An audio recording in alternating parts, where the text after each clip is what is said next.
I'm going to jump right in to keep with time. I've been fascinated to be surrounded by technology that I would have said was science fiction not very long ago, and thinking about how to create the data environment for all of that is an exciting endeavor to be part of. I realize that this is not the first time that a group of people have tried to figure out how to build data platforms for the future. We actually are surrounded by someone who built a data platform. And there are at least a few of the things that Thomas Bodley did that point in directions that are things we should think about. One is that security is important. I don't know if any of you saw this last night, but that was Sir Thomas Bodley's chest. And the other lesson I think to take from the same thing is apparently chest funding is still a thing. So the importance of funding to data platform endeavors and knowledge endeavors remains critically important. I also think that there's a couple of lessons we can take away from Duke Humphrey's library that I also heard of for the first time last night. One is that just a place to store data is not that interesting. You need a place to work with data. And the notion of a reading library that has the tools to afford making use of the knowledge and turning the knowledge into action is as critical as just storing it. Putting it somewhere by itself is The other interesting lesson you could take away from Duke Humphrey is that future-proofing is important. When you design for a world in which 200 books is a huge amount of information, and then a new technology, a new data generation and dissemination technology comes onto the scene with the printing press, you may not have designed the appropriate platform for the future. So I think the challenges are the same. The details are completely different. There's a phrase that several people pointed out yesterday. Credit to Anthony for putting this phrase into the discussion paper in the first place. And what I want to talk about a little bit is what's behind this. What are some of the attributes that we aspire to include as we build a data platform that lives up to the needs discussed here? And what are some of the ways in which we can do that? So I think there's a few words here that we'll unpack around federated and interoperable and data custodians. I think the one I'll talk to right now is just this notion of a data custodian as a distinct role from the data creator and the data user, the data consumer. And that is a critical role because if done right, the data custodian allows the data creators and the data users to do their job, to do what they're good at. At the same time, if done right, the data custodian doesn't interfere at all with the needs and requirements of the creators or the consumers. So the data custodian should be transparent, should be able to facilitate without actually getting in the way. And in doing that with the set of requirements we have here is what leads to the requirement for federation, because one of the requirements of most data creators is that they set the rules and control what happens with their data. We here have talked about how we would like to encourage those rules to work in a certain way. The job of data platforms is to support whatever the data creators want. That's how you get more data created. As several of us here in the room and in other circles we travel in have been working to build data platforms for individual projects, have been working, some of the projects that I've had the privilege of working on are building the data platform for the All of Us research program, building data platforms for some of Verily's internal studies like Project Baseline, building data platforms working with the NIH on the AMP-PD project, working with collaborators at the Broad on data platforms for other NIH projects. As we've had a chance to do that, we've seen some convergent evolution happening, where at a high level, these are the key components that every data platform to work on biomedical data, human genetics data, needs to address these.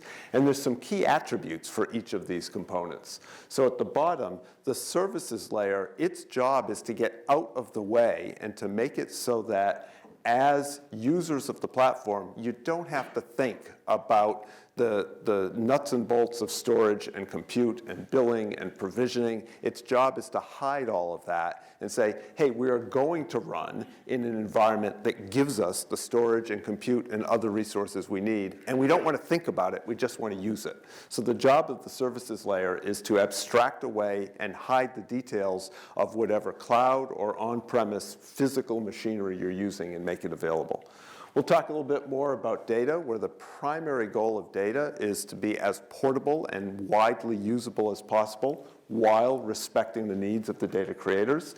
And then about tools, where as a tool creator, and we've heard all these great examples of, hey, wouldn't it be nice if my phenotypic risk score algorithm were easily applicable here, here, and here? Wouldn't it be great if the deep learning we just heard about to predict expression patterns, we could just apply it to a new data set? So we want the tools to interoperate, to work with whatever data we have wherever it is.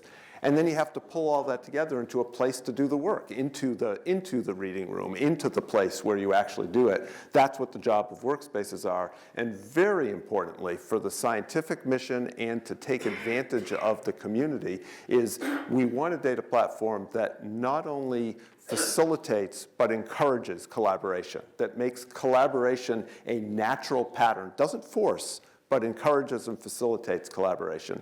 And then you should be able to wrap that with as much or as little custom-facing, user-facing front end as you want. So that's how we've been thinking about how to build a platform that supports the needs of all the different constituents. So 2 cartoons. I'll do the quick before and after. I like going back and forth. The quick before and after here. And a few things to point out. One is the different stakeholders in this endeavor. And you have data producers at the bottom, you have the data consumers at the top, and then you have the data controllers, the people whose job is to make sure that we're conforming with all the right oversight and regulation and legal and other control.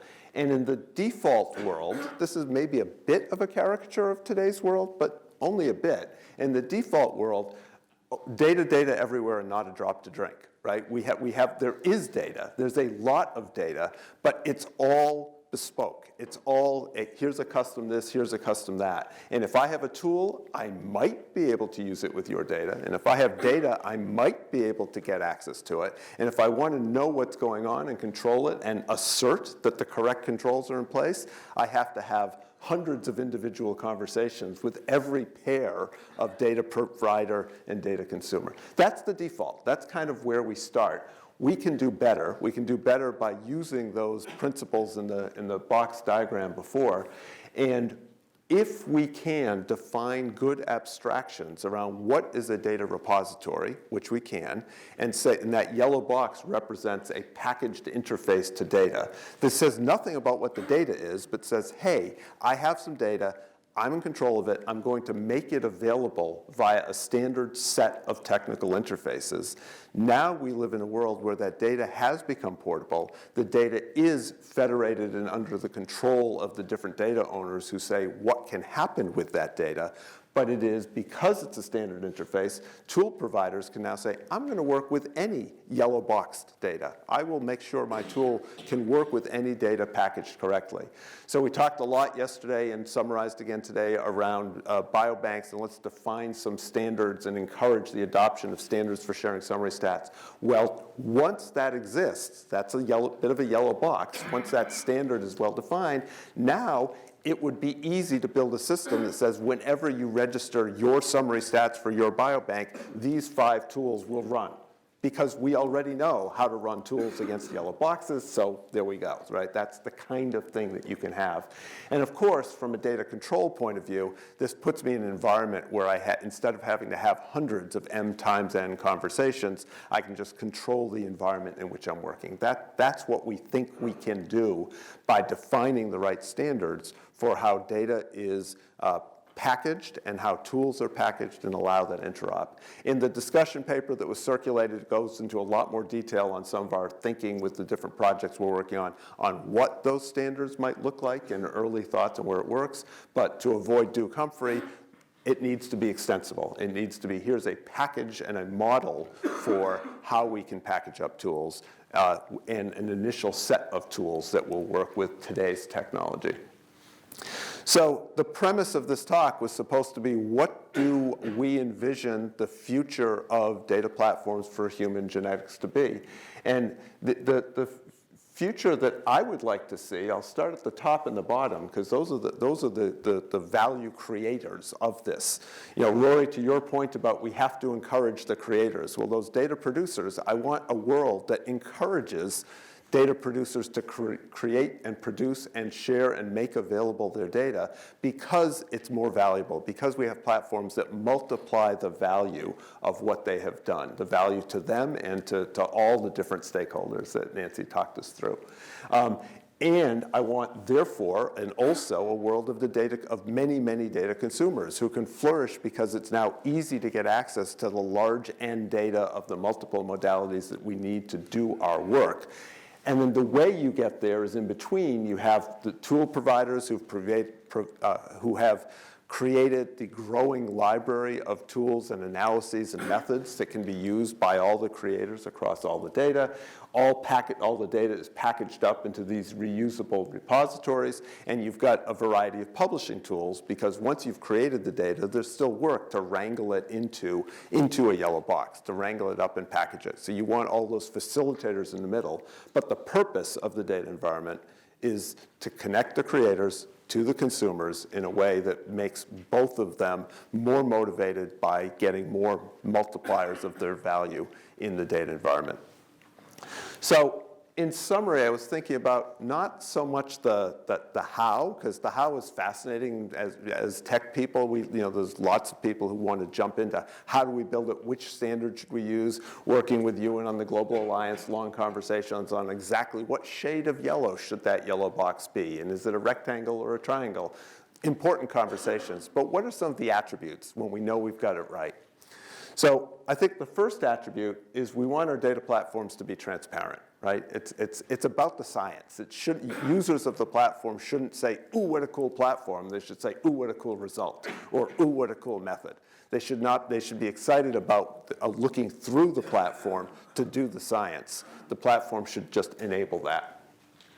Platforms should be empowering. I have a woman on my team who works with data sets, and occasionally when we catch up on how was her week, she said, well, I had to go back to Sharp Rocks this week. I'm in an environment where, for whatever reason, for this data set or for this analysis, I've got these tools, I'm really good at using them, but this week I was in Sharp Rock land and I made progress, but it was painful.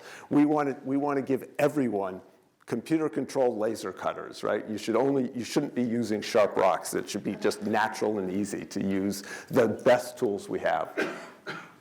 This is almost obvious, but the language makes it not quite obvious. I think one of the critical characteristics of a data platform for human genetics is it's not a data platform for human genetics. It's a data platform for health-relevant data, which includes genetics. And every interesting presentation here was not about what to do with genetic data. It was about what to do with genetic data in context. And there's a lot of other inputs. We've heard all the conversations about it, whether it's sensor data, environmental data, phenotypic data gathered from clinical, phenotypic data gathered direct, all of those other ways, and all the outcomes, right? So a data platform that is only a genetic data platform isn't solving the problem. A data platform that doesn't handle genetic data isn't solving the problem. It has to be all of the above. I talked a little bit before about collaborative. We shouldn't force collaboration, but we want a platform that says, as soon as Nancy says, yes, David, you may access my data, seconds later, literally seconds later, I should be accessing the data.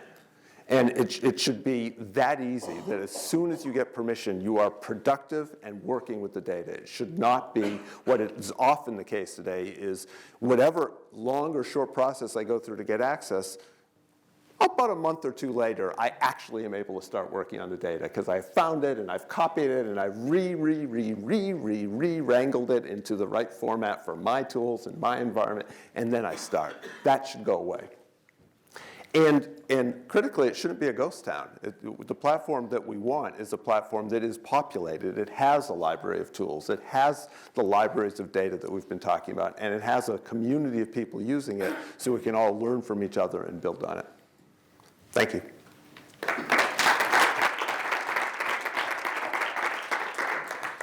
Thanks, David. Any questions?